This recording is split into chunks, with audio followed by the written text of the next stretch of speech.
And we're live. Hello, everybody. Welcome back to another exciting episode of Who Wants to Be a Millionaire Animation Edition, Season 9. This is episode 4, and we have with us a familiar face. He's been on the game show many times before. He's even won the game show in a previous season.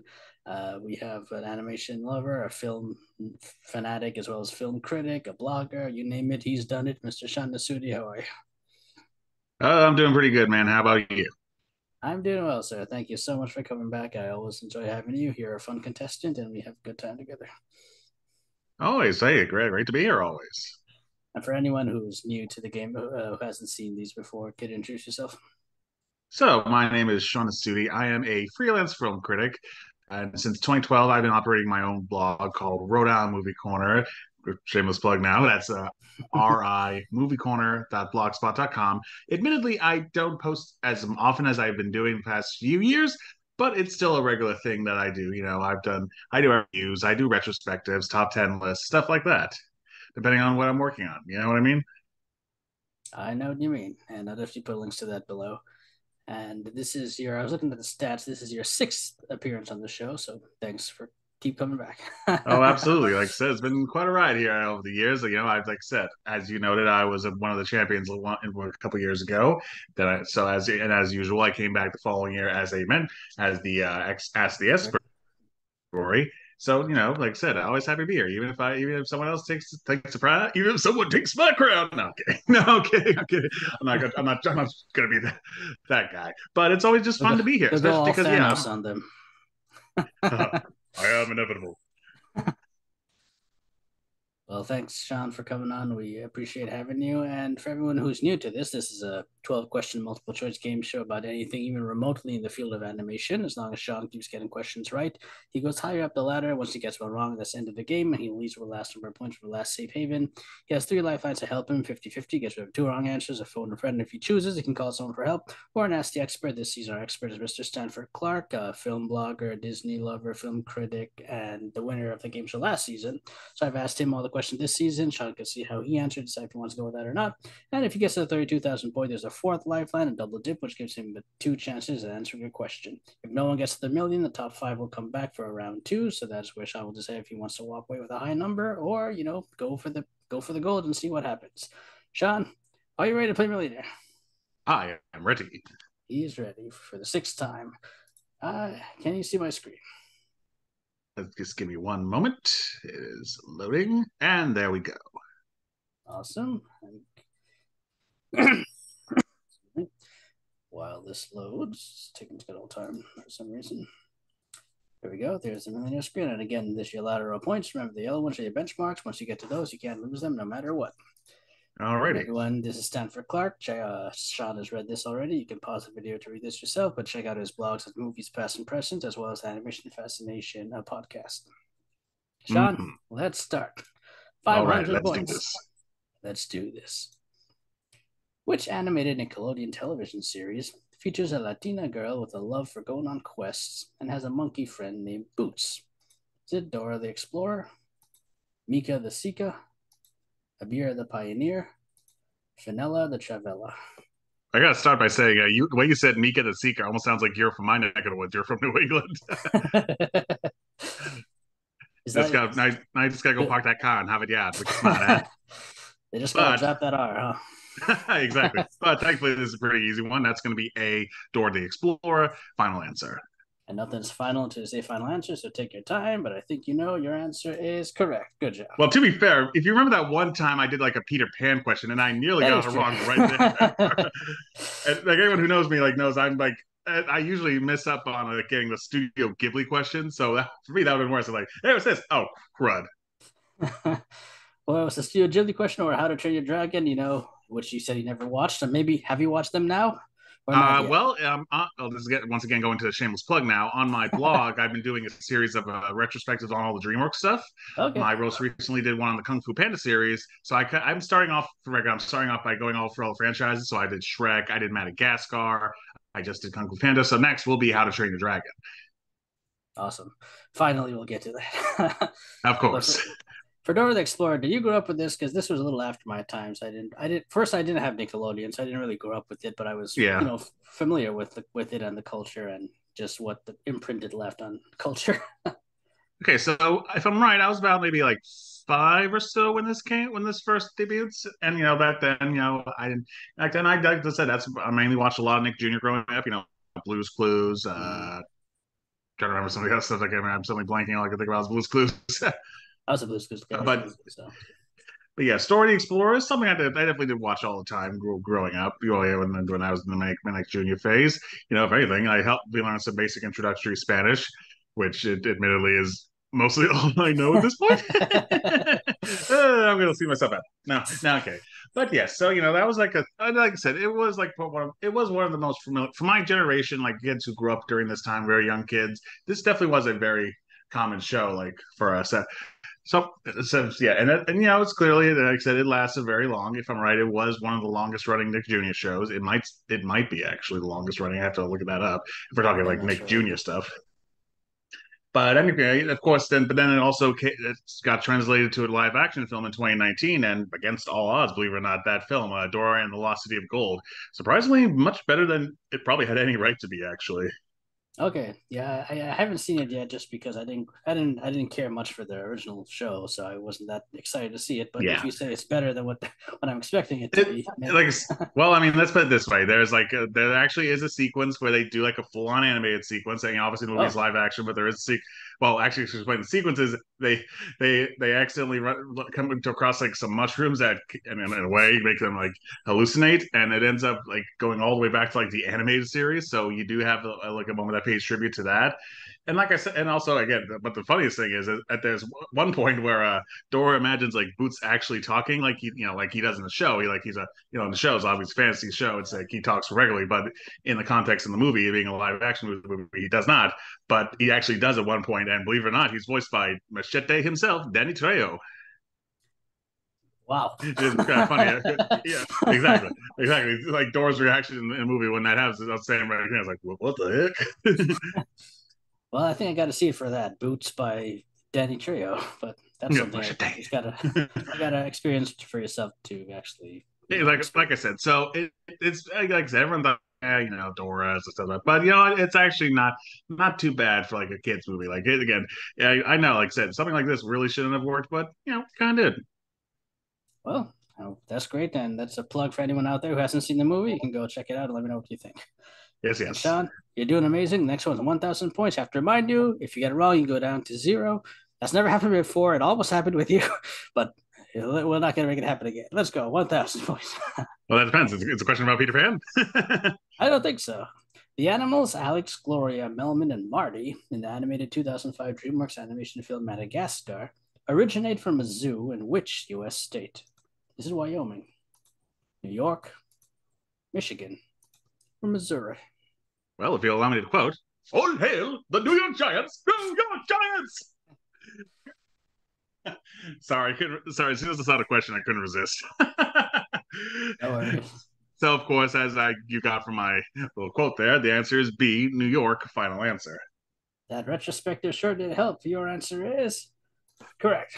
Well, to be fair, like DreamWorks, Shrek and Madagascar, I watched those franchises regularly growing up. I stopped Okay. watching DreamWorks films in theaters regularly, like around 2010, which was How to Train Your Dragon. Hence, again, why I didn't watch that. I But like I those did, movies. I did this. That first Madagascar release was a film that was in my. I kept. Why I watched that all the time growing up. Like I said, that's a very favorite one of mine. Even though I will acknowledge that the sequels are better, that first one to me is still very quotable. I just did the whole thing about oh, the New York Giants, but also just a lot of other funny quotes as well. Like that one part where the lion gets like tranquilized and he has a whole dream. He's like, Oh "You can yeah, take yeah. a sunrise," and then when he wakes up, he gets striked again. So it's like, "Uh oh," and then they do it again. Just this time they just speak for like, "You can take sunrise," and stuff like Nice. that. But like so, yeah, like I said, that first one, even if I can, but maybe a little rough around the edges compared to the sequels, still one I really still fondly enjoy. But then again, then they did have the sequels come out, and then the second one I thought was really good. Like I said, improved a lot of things from the first one. Just like I said, sharp animation, some fun new voice characters to the cast, all that good stuff. Like there's that. And then the third one is the best of the original trilogy. Mhm. Again, they up the ante at this point. Like DreamWorks films were starting to become more vibrant, more like fast paced, stuff like that. And the results, I think, were really great. I agree with you that the third one's my favorite of the three. I'm not a fan of the first movie, and the Hmm. second one is okay. But the third, if I had to pick one I like, is the third one. But if we're counting the Penguins of Madagascar, that's my Well, favorite out of all I the was gonna four. say that too. So of course, I had to cover that too when I covered the retrospective, and that was a Mhm. pretty solid one too. I don't think it deserved to be kind of like the box office flop that it kind of was when it came out. Like I said, Mhm. easy fun. Also, but going back to what you said, you didn't like the first one too much. I guess you looked at the first one, and after it was over, you were that the Penguins when they in that scene in the first movie when they finally reach Antarctica. It ends. You're quiet for a moment, and you go, "Well, this sucks." Pretty much, probably. It was a long time ago, 2005, but I think that's what that's what my reaction was. But anyway, Yeah, Sean. it's like I said, grew up with the first. Sorry, I'm sorry to say, I grew up with the first one, watched that a lot. Didn't have the second or third ones on DVD when I came out, but I Hmm. did watch. Of course, now I do, and they're all those are all pretty good. Madagascar, generally a solid little franchise for DreamWorks. Yeah, that's the best way to describe the franchise. Sean, you're Hmm. doing great. You have 1,000 no matter what you do. You still have all your lifelines. Let's keep going. 2,000. Which of the following animated Blue Sky Studios films has a bird as its main character? Is it the Peanuts movie, Rio, Ice Age, or Ferdinand? Well, that's going to be beef. Rio, final answer. Well, you sound sure of yourself. Your answer is correct. Would you Congratulations. believe that? That's another franchise I never really watched. That one I can believe. I think you can go Like through I life said, without so seeing Rio. like I said, Blue Sky, we talked about first off, Blue Sky recipes. It's like I said, you made some good films over the years before you had to close. Like I said, I think we said before. Like I said, I'm a big fan of the original Ice Age. Maybe not so much Mm, the sequels. Peanuts movie, I think, is absolutely amazing. Great yes. representation of that source material. And like I said, there's also. 2005 film they did Robots. I think that one's actually kind of underrated. Like no one really talks about that one. That was I another one I agree. watched a lot growing up. But as for Rio, admittedly, I have not watched it. Like I said, all I know, like I said, it's about like the little titular bluebird. There, I don't think that's his name, Rio. That's not his Uh, name actually. No. do you know what his name is? I think it's Blue. I think it's BLU. Blue. Blue. I was saying Blue. Blue. Well, that makes sense. Bluebird. But anyway, no, that's like basically the main plot was that he gets he gets separated from his owner and he ends up like staying in Rio de Janeiro. And it's him and another Bluebird voiced by Anne Hathaway, Blue the main bird voiced by Jesse Eisenberg. And, like they basically him trying to get back. But that's kind of like all I know about it. I remember when the marketing came out for the first film. I didn't really see it. Like I said, around 2010, I stopped watching Disney animated films, DreamWorks, stuff like that. Stopped watching them regularly in theaters. So I moved on and stuff like that. But honestly, to be honest, the most experience I have with Rio isn't from the movie. It's because Angry Birds based one of their games around it. Oh, okay. Nice. I haven't played that Yeah. version of Angry Birds. Like I said, that's the only reason I know is because there's an Angry Birds Rio, and they like base it around the movie. Obviously, they use the characters from Angry Birds, but like I said, it's with that iconography.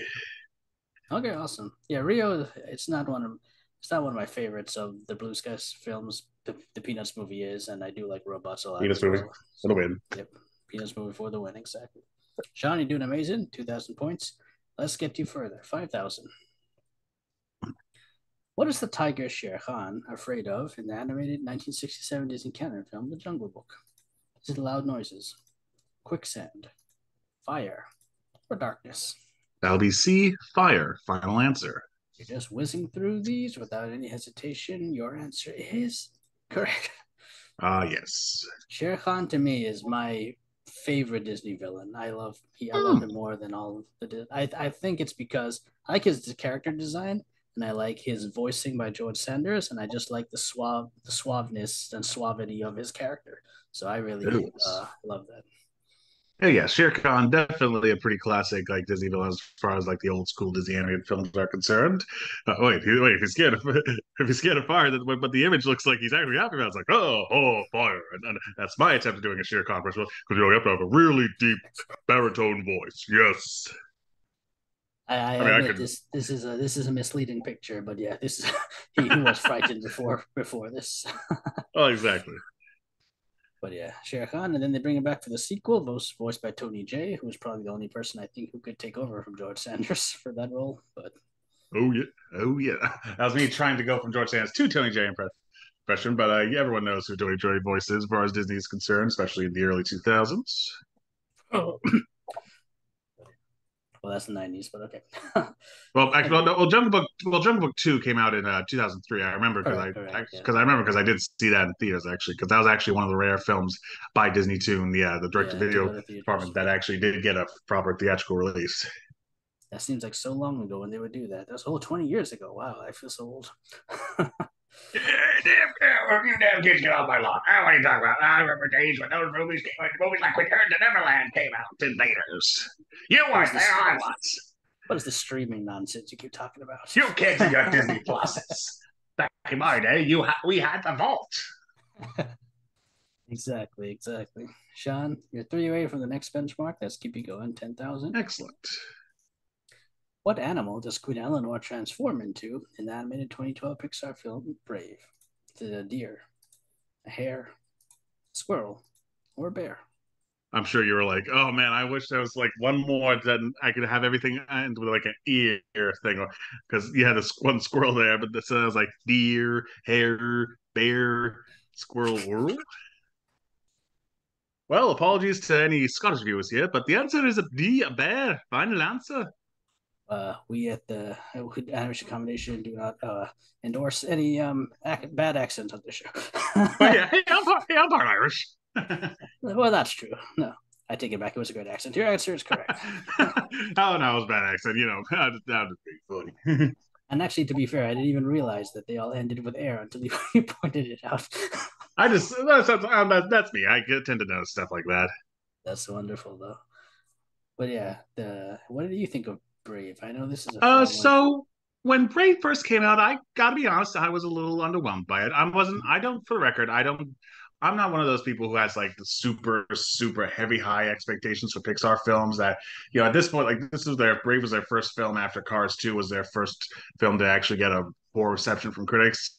So I'm not like everyone was like, oh well, what the heck? Whoa, Pixar's starting to fall now, like stuff like that. I wasn't of that mentality, but I will admit that when I first saw Brave, I was like, it's fine, but I'm not like wholly on board with it, if that makes sense. Mhm. No, I feel I don't you. know. It makes sense. Something about it. I mean, everyone. I think maybe everyone else. I was like, oh, thrown off by how like you think it's gonna be film's gonna be something else, but instead it's more traditional. Like, oh hey, loved one turns into an animal. Gotta help save the. Gotta undo the curse. Stuff like that. It was more traditional plot stuff like that. Maybe that's why everyone was like, I don't know. In fact, I was as someone who preferred that year's film from Disney Animation, Wreck-It Ralph. I was a little disappointed that Mhm. at first I like that Brave was the one that ended up winning the Oscar that year. I was like, I feel like you should could have given it to Wreck-It Ralph. Oh yeah, I forgot But about I that. but I have seen it in more recent years, and you know what? I think it's fine. Like again, like I said, I'm not someone who expects absolute masterpiece from Pixar every single film they make. Like I'm someone who absolutely loves a film like Monsters University, The Good Dinosaur, or Onward, films that don't get a lot of attention. Like the internet has this very weird thing where, like, say if the film isn't a Pixar film isn't like, oh, the best film of the year, everyone's like, well, no, yeah, okay, don't need to worry about that film. Move on. I'm the same like you. When I saw Brave, I was underwhelmed as well. And as it wasn't, I didn't hate it, but it definitely was underwhelming. But as the years went on, I liked it or at least appreciated it a bit more. But I really started to really appreciate it after I saw Turning Red, which I absolutely hated, especially the relationship between the mother and the daughter. And then if while I was watching that film, I kept thinking back to Brave and thinking about this relationship between the mother and daughter and how wow, this was I was criticizing this relationship back in 2012, but now I'm like, wow, I actually way much prefer this relationship than the one in Turning Red. So that's Hmm. my history with it. But anyway, that's me. Sean, you're 2 away from the 32,000 point. You have all your lifelines. Let's get you further. 20,000. Which NBA player voices a character in the animated 2018 Warner Animation Group film Smallfoot? It's Stephen Curry, LeBron James, Kyrie Irving, or Kevin Durant? That's gonna be B. LeBron James. Final answer. I think these are way too easy for you. Your answer is correct. But once again, like Rio, that's another. This is another film that I haven't seen. Like, Okay. I just, like I said, I felt just someone who does follow like films when they come out. Like I said, like, oh, who's in this? Like, oh, that person. Oh, that person. I just knew from experience, like, yeah, LeBron was in Smallfoot because that was around the time where he was starting to get a couple more, some films over the time. And then he made Space Jam too. Smallfoot is a Warner Bros. Film, so I imagine like not long after that, he was like, hey, where's Space Jam? That's true. That's true. And I I actually, in fact, I think some characters from Smallfoot actually appear in Space Jam 2. Because anyone who doesn't watch Space Jam 2, it's like they have basically every major character from a Warner Bros. Film in there. And I'm pretty sure like those Yetis like appear in there somewhere. I can't remember to be honest, but you're probably right. But I think they do, yeah. Because like I said, that's a cut that anyone who doesn't watch Space Jam 2 is basically like Space Jam 2, Warner Bros. Movie. well, Smallfoot, I definitely recommend checking out. It's again, it's not like an amazing film, but it is a pretty solid, entertaining film. I think you'll enjoy it. I mean, like I said, from what I keep hearing, like the films like from like say 2014 to so on, like stuff that Mhm. were made since Warner Brothers relaunched their animation division. How now there's a Warner Animation Group. That's what the films are. That's their film, basically their animation division now. Like from what I've heard, a lot of the films that they've been making since then are pretty good. Actually, of course, we've had the Lego movies, even though like Lego Movie 2 ended up being the last one of the bunch. But films like Smallfoot or out of 2016 film Storks, I can actually hear people things, even if they weren't like absolutely well acclaimed, that we were like, oh, actually, they're really good. And actually, I think they recently rebranded again. I think they changed the name from Warner Animation Group. I think it's Warner Animation Studios now. I think last week they changed the name. I forget what it's Ah, called, but I think it's Warner Animation Studios. So that's history in the making. I see. John, the next one's a 32,000 point. If you get that right, you'll have that no matter what. And you will get that fourth lifeline, the double dip. I'm excited for you. Let's go, 32,000. Also, I know you already cut to the 32,000 thing, but I just saw the picture of LeBron with his Yeti that he voices. He looks like he was like, "Whoa, dude, that haircut." That's probably what he said when he saw it, the drawing. Which of the following animated Disney canon films features a character known as Mr. Winky? Is it Melody Time, Fun and Fancy Free, Make My Music, The Adventures of Ichabod and Mr. Toad? So I'm not gonna lie, this one actually kind of gave me a little pause for a moment because I'm like, Mr. Winky, but I do believe I was almost about to phone to call the actor on this one, but I do think I know this one. I don't need the one in the Willows. So D, final answer. Okay, took a little pause, but you decided not to phone the expert. You took D. Final answer. Is it correct? You keep going. If it's wrong, that's the end of the game. Sean, your answer is correct. Yeah, that like I said, it's like I said, that one took me when he first gave it. I was like, oh, Mr. Wiki, what character was that? But then I thought about it for a moment. It's like, oh yeah, that's Mr. That was like Mr. Toad. That was the bartender who basically conned Toad into the deal that gets him in trouble with the law. If I Exactly. remember correctly. He's one of the underrated Disney villains. I think. I don't know if there's much representation for him at the parks. Is there? I mean, I guess Disneyland has the Disney Mr. World, Toad no, ride. because obviously Mm-hmm. Mr. Toad's Wild Ride is no longer Yeah. here because Mr. Toad was an opening day attraction here at Disney World, but then they Mm-hmm. closed in like 2000, and now it's The Adventures of Winnie the Pooh here. But Mr. Toad's Wild Ride is still in California, where I know this ride is definitely. I'm pretty sure he appears there one bit. Yeah, that would make sense. But Mr. Winky, I just love his mustache. Oh Of yeah, course. that's a fancy mustache. I cannot grow a mustache that good. And the hair is like the mustache on his head Oh yeah, as well. double mustache man. Honestly, with Mr. Toad, one of my I may or may not have brought this up before in like in a previous episode, but one of the best parts is when the horse, basically the plot of the movie is that Mr. Toad's the Toad guy is a big driver, and he ends up getting in trouble when he ends up like right, he caused a whole bunch of driving hijinks because he likes to drive, but he's not that good of a driver. But so he gets in trouble with the law, and like his horse friend ends up being on the stand, and the judge grills him. Is like, "Well, how did he get the motor car?" And the horse like, "Oh, he did it the honest way." And the judge's like, "Well, what's the honest way?" And then the horse is like, "Oh, I thought you would have known that, Governor." That is one of the funny lines that a lot of people quote from that. But Yeah, yeah, everyone does that too. I love the Wind in the Willows segment way more than the Ichabod Crane segment, but I know a lot of people love Hmm. the opposite. But anyway, Sean, you have 32,000 no matter what. You have the double dip, so you have all four lifelines. Yay. You could definitely make it to the million. I'm excited. Let's go. 64,000. What type of animal does the lemur King Julian fall in love with in the animated 2012 DreamWorks animation film Madagascar 3, Europe's Most Wanted? Is it a bear, a wolf, a lynx, or a reindeer? Imagine if the whole episode, the rest of that is stuff that I've already covered in like on my blog and stuff like that. Because I, even though it's been a while since I actually did the Madagascar retrospective, I know enough that remember enough that it was a bear. Final answer. This is probably one of the easiest episodes for you ever played. Your answer is correct. You say that, and then the next question is going to be a Studio Ghibli. See, that's true. I can't promise you. So, Well, so obviously, like I said, we did talk about Madagascar earlier. Madagascar 3, even though it's the one that I personally have the least amount of experience with, I didn't see it in theaters. I've only seen it actually twice on TV and Blu-ray and stuff. So definitely, I even as someone who does still absolutely love the first movie, I agree. Yeah, 3 is the best of the bunch.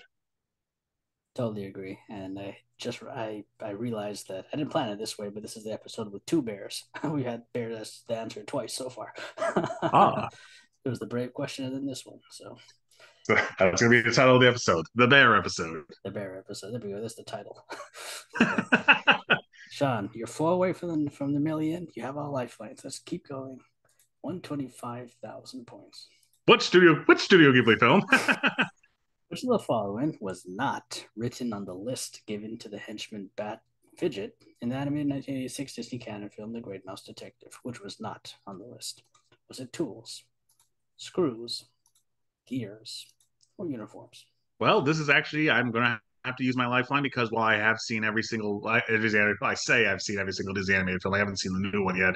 Strange World. I didn't go see that in theaters, and I haven't watched it on Disney Plus yet. But in terms of before that, I've seen every other Disney film. I have seen Great Mouse Detective, but I have only seen it once. So for that, I'm gonna call the expert. Stanford Clark has said that he is a Disney guy, so I imagine he should probably answer this relatively well. Okay, so we can use your first lifeline of the game. That's good. We're going to go to Stanford. I asked him this. He said, I'm 75% sure the answer is screws. B. Okay, I know he's not entirely 100% sure on that, but I'm going to go with him. I'm going to be safe on that. I'll say the answer is B, screws. Final answer. Well, you weren't sure about this one. You went with Stanford. He was 100% sure, but he was, C plus. That's not a bad percentage. Not Is he too, right? not too bad. Is it screws? Do you keep going? Your answer is correct. Nice. Thank you, Well, thank you, Stanford. thank you, Sanford. Like I said, I have seen this film, but I've only seen it once. I know that's probably a controversial opinion because I know a lot of people love Great Mouse Detective. Like, even though it's not officially designated as the first Disney Renaissance film, a lot of people still consider it as such because it was kind of, in a lot of ways, an important film for Disney because the year before that they had the Black Cauldron, and that was their big commercial flop. Yeah. They were this close to shutting down the animation studio. Thankfully, the next film, Great Mouse Detective, ended up doing pretty good. So I was like, okay, maybe we could do something out of this. And that, in fact, so case in point, that was like, if I'm right, that was the first big Disney film directed by the duo John Musker and Ron Clements, Correct. who have gone to become regulars for Disney. They did Little Mermaid, Aladdin, Hercules, Treasure Planet, Princess and the Frog. So yeah, like I said, even though this is not one I have a lot of history with, so hence why I went with Stanford on this one. I figured like I know like everyone really loves this one. Yeah, I love this a lot too. It's definitely like probably my top 10 or even top five favorite Disney canon films. Hmm. And yeah, I wouldn't call it the beginning of the Renaissance. I'd call it more like the transition between, the Dark Age into the Renaissance. But it They get the one that definitely, gets the ball rolling. exactly. So here's a picture of the list. This is the list of stuff that Fidget was meant to get. So tools, gears, and uniforms you can see. And the third one is And the good. he had to Because I kidnap know in the Great Mouse Detective, like the main character, well, not oh, let's say the main character is the guy is Great Mouse sorry, was the Detective. main what Basil. Basil? Mhm. Again, I've only seen this once, so it's not one I'm really top of mind. And I've it starts with like a young girl and her family. The family gets taken by the big bad creature, stuff like that. And so that's how that movie gets started. But like I said, I've only seen it once. The most experience I have with it is that one of my old Disney sing along VHSs. They had the song for the main villain Ratigan, voiced by Vince Chase. So Redigan. I at least remember, oh Ratigan, oh Ratigan. That's an amazing song and sung by Vincent Price. You can't go wrong. Yes, Okay, but Sean, yeah, you had that's about it for me. Greenhouse Texas. Sorry, internet. no, you're fine. You're fine. You use one lifeline. You have three more still, and you're three away from the million. Let's keep going. I'm so excited. 250,000. Is this the Studio Ghibli question? No, it isn't. Which of the following songs in the animated 2004 direct-to-video Disney Toon Studios film Mickey, Donald, Goofy, Three Musketeers is set to the music and tune of the Can Can? So this is the end. Sweet Wings of Love, All for One and One for All, or PD's King of France. That's going to be C. Final answer. Well, all for one and one for all. You answered that incredibly quick. Your answer is correct. So Three Musketeers. So we're talking about the direct-to-video movie that they did, based basically an adaptation of Alexander Dumas's The Three Musketeers, but with Disney, with Mickey, Donald, and Goofy as the main characters. This wasn't one that I had on DVD, but I remember I did watch it once. We rented it for like one night, stuff like that. That's about as much as I know from it. But the reason I knew this one is because the song "One for All, One for All" they used that in one of the trailers, and I always kind of remember that trailer, like "One for all, hey, one for all, and one for all, hey." All for One and That's One all for I know. Yeah. Also, It gets also stuck in your you head. probably also some of you probably have seen that one meme that is on the running gag that appears in the film where so the main bad guy obviously is Pete, and he keeps telling his son, "Hey, we're gonna do this at the opera. It's tonight." And then they cut to a picture of a poster, and then you hear someone go, "Oh, here who held the sea," I actually never seen that and that's meme, like but I'm sure others do. that's like the running joke. So it's the opera. It's tonight, and then again they cut to the poster. Oh, here who held the sea. Nice. It's actually, even though I haven't watched it yet, I was like, wow, that's actually kind of funny. I was like, oh, who runs the sea? Well, I'm glad the trailer helped you get the answer. I've seen this movie at once, but this is like way back, like when it came out. So I haven't seen it since. I don't remember a lot of Mm. it, but the songs, some of the songs stuck in my head, especially this one because of the all for one and all for one and one for all, Yeah, it's a and good, like also I said, it's the a good thing that they used it in the trailer then. and this is the end. They did that with Beethoven's Fifth. This is the end. This is the end. So And that now, got stuck in my hearing that brain too. now, I'm like, Yeah, that was definitely an interesting little entry in Disney Toon Studios' collection. yeah. Like I It's said, I for they go for the classic literature with Three Musketeers, using as Mickey Mouse characters. And again, that running joke. Oh, around the sea. Don't worry, I'm done. I'm done. I'm not doing that anymore. I or kind of or wish am that I? this. I kind of wish this was more successful and they did like more adaptations of Mickey, Donald, and Goofy in like classic works of literature, like how they did with the Muppets. I think that'd been cool, but at least we got this movie.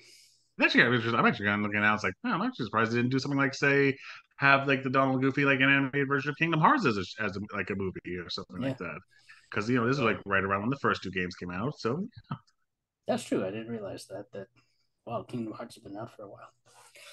Okay, Sean, you're two away from the million. You have three lifelines. Like I'm so excited about this. Let's keep going. 500,000 points. and here's the Studio Ghibli question.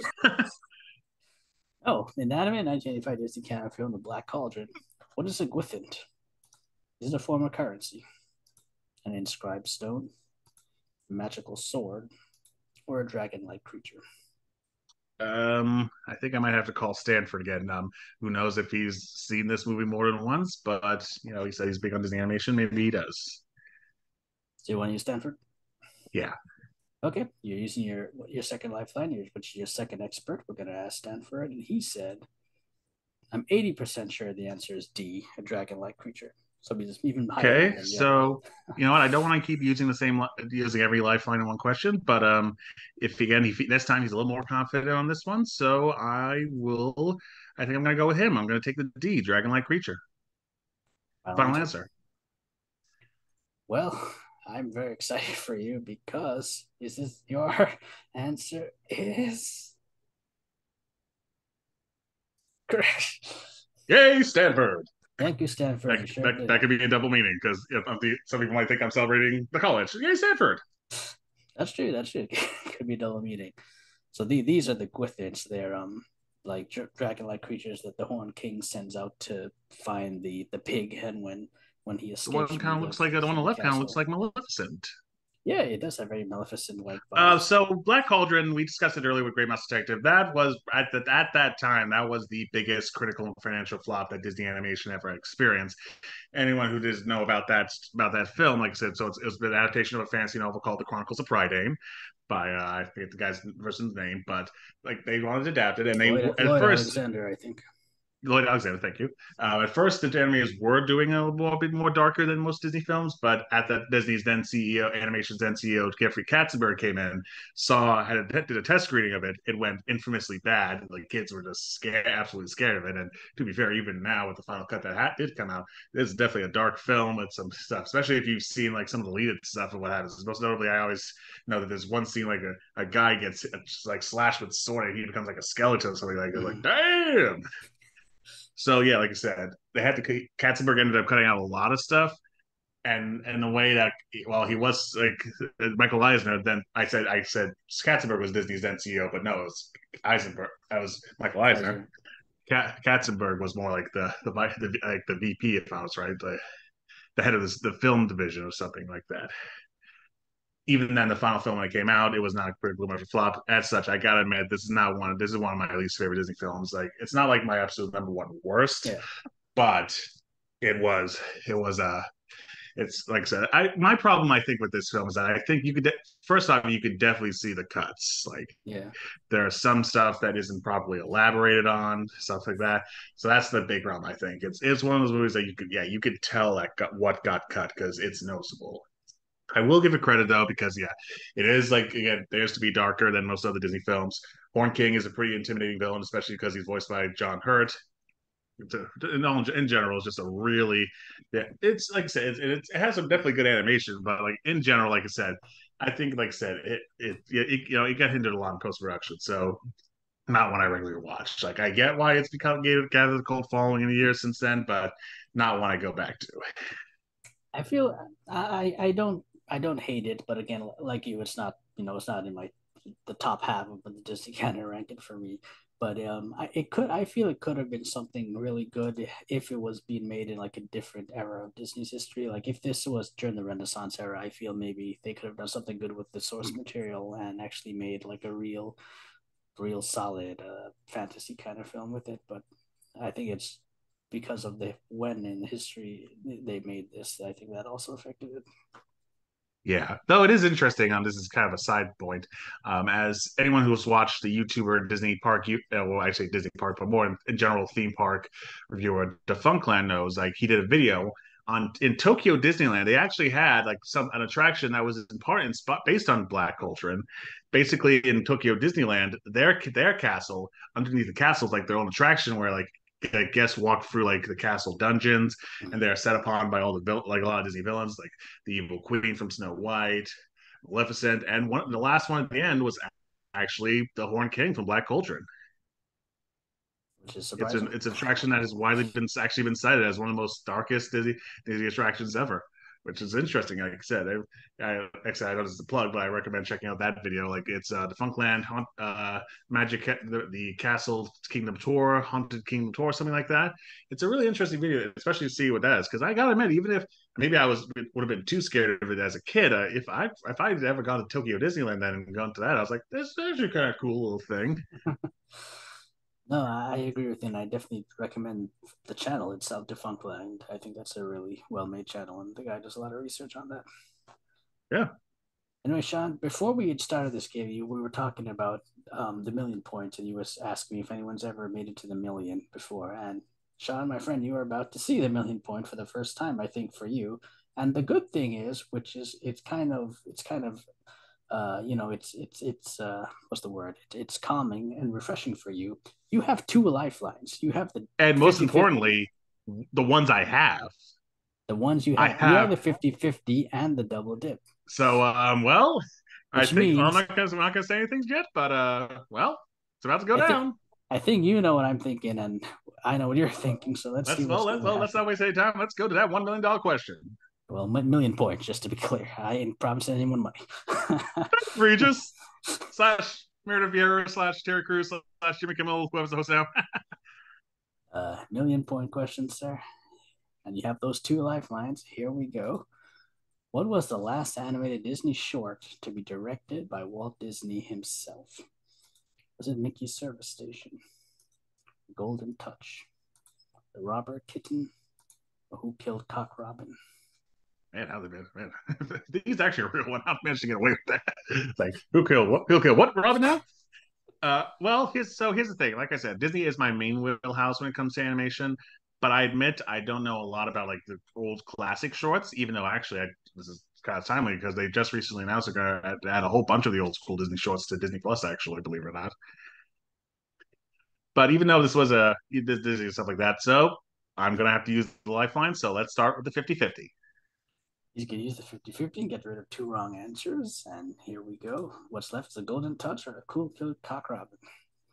And just to be safe, let's activate that double dip so I can answer twice. And you were thinking what I was thinking. You're going to do the double dip and answer twice. What's your first answer? Well, I joked about D, so I don't. My theory right now is that that's not what it is. I don't know. Probably again, I'm just like I'm having some like studio executive censor. It's like I'm sorry, what name did you just use? So I'm gonna start with the Golden Touch. For all I know, it is Who Killed Cock Robin, but just to be safe, I think I'm gonna go with B, the Golden Touch, for my first of the double dip answers. Final answer. Yes, final answer, part one. If Final there answer, has to be part one. part two. If there has to Sean, be a part one. first time at the million, he used 50-50, got rid of 2 wrong answers. He used a double dip and went final answer with the Golden Touch. You get this right, you win the million point, which is your second time winning the game show, as well as your first time winning by getting the million point. And you win a $100 Amazon gift card for me. And there's no more round 2 for this season. Or do you get another chance and you get the answer again? Your answer is I can't milk this anymore.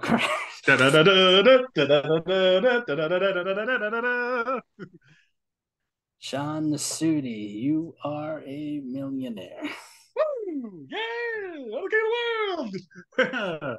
No, You are, oh my God, this is so amazing. Sean Nasuti, you've won the million point question. You've no. won, you'll win the $100 Amazon gift card from me, and you've made sure there's no round 2 for this season for the rest of the contestants. And this is your second time winning the game show overall. And fifthly, there was a fifth point, but I can't remember what it was. But anyway, you won. Like that, I mean, that's kind of lucky. I was kind of lucky at this point because by the time I got to the last answer, I had the one like I You had the had the two you had the good lifelines ones, yeah. that guaranteed it.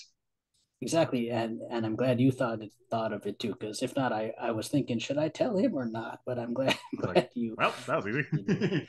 But so actually, I'm sorry. What was the name of this short again?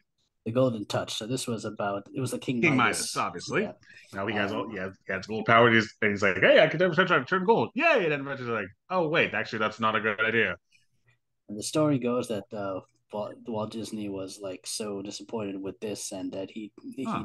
he made sure people did not mention this short ever to him again, and then he gave up directing for good. After that, he took on more of a producing role and everything else that he did. So this was the absolute last one that he directed himself, and it says directed by Walt Disney. And Who Killed Cock Robin? I haven't seen that, but yeah, that's an actual one they made. Cock being I guess a rooster, but that's Yeah, his name. Roost obviously, but just again, I just laugh at that. Like, again, I Exactly. said it already, but like some executives are gonna be like, Mr. Disney, we have a question about the name. But Most I mean, if you talk about like Walt Disney's history, like I actually, anyone's familiar with books is probably familiar with one of the most well-known like Disney autobiography. Well, not autobiography because it was someone else wrote it, yeah, obviously.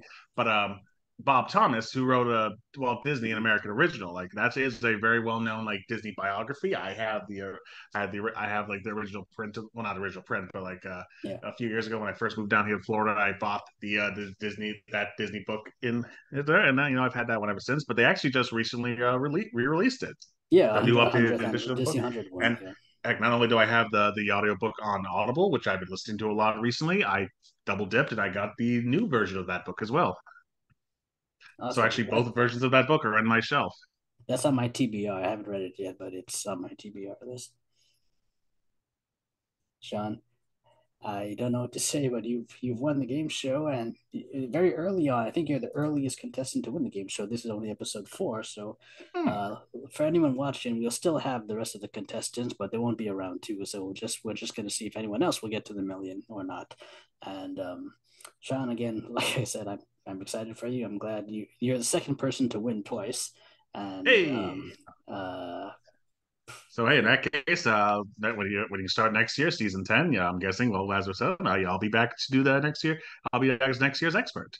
yeah, most likely, I'm sure I'll ask yes. So hopefully you say yes. And Well, I mean, I'm gonna say yes either way, but there we go. And before we go, is there anything else you want to say? How can people find you? No, like I said back in the intro, Rhode Island Movie Corner. That's RIMoviecorner.blogspot.com. That's my site. Even though I don't publish as much as I used to in a few years back, I still do it regularly. Like as I mentioned, I've been doing a whole bunch of Disney retrospectives of DreamWorks Animation. Next one on the docket's going to be How to Train Your Dragon, and then after that, I'm actually going to take one more deviate detour before I basically start covering the rest of the lineup of DreamWorks films by covering the films that they did that were 2D animation. So, that's Prince of Egypt, that's Road Correct. to El Dorado, that is Sinbad, that is the first Spirit movie. I did those movies, and then I will move on to Are that, you and are you doing so, Joseph, King of Dreams as well? yep, so, just because whatever the hell, what the heck else will I ever Yeah. cover that? Hmm. Even though that was a direct to video, so that's not Yeah. technically considered part of like the main lineup. Hmm. Okay, awesome. I wish you the best in that retrospective, and check out his blog. I'll post a link to it below. And my friend, I'll send you the $100 Amazon gift card. You won that, and everyone else Hey, watching. Hopefully, will we get two? Maybe this will be the season we get two winners. So we still have six more contestants. We'll see if one of them can make it to the million again. Until then, take care and see you next time. all right, arrivederci.